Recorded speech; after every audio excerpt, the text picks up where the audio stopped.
ගණේමුල්ල සංජීව නැවැත්තා අලුත්ගඩේ අධිකරණ සංකීර්ණය තුළදී වෙඩිතපා ඝාතනය කිරීමේ සිද්ධියට ආධාර අනුබල ලබා දුන් බවට චෝදනා එල්ල වූ ඉෂාරා සෙව්වන්ති නැමැත්තිය අත්අඩංගුවට ගන්නා ලද්දේ නේපාලයේදී කළ මෙහෙයුමකදී බව මහජන ආරක්ෂක අමාත්‍ය විජේපාල මහතා පැවසුයේ.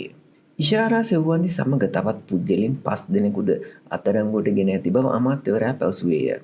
අපරාධ පරීක්ෂණ දෙපාර්තමේන්තුව කොළඹ අපරාධ කොට්ඨාශය හා නේපාල පොලිසිය එක්ව මෙම මෙහෙයුම ක්‍රියාත්මක කරන ලැබූ බව මහජන ආරක්ෂක අමාත්‍ය ආනන්ද විජේපාල මහතා සඳහන් කරයි. මීට දවස් 4කට කලින් CID එකයි කොළඹ අපරාධ කොට්ඨාශයයි නේපාලයට ගිහිල්ලා එහි පොලිසියත් එක්ක කරපු මෙහෙයුමකින් මේ පිරිස අත්අඩංගුවට ගෙන තියෙන්නේ අමාත්‍යවරයා සඳහන් කරන ලදී.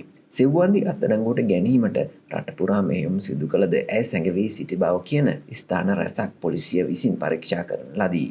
එලෙස විමර්ශන කටයුතු සිදු කළද ඇයව අත්අඩංගුවට ගැනීමට පොලිසිය නොහැකි වූ අතර මාස 8කට පසුව ඇය නේපාලයේදී අත්අඩංගුවට ගැනීමට පොලිසිය සමත් වී තිබේ.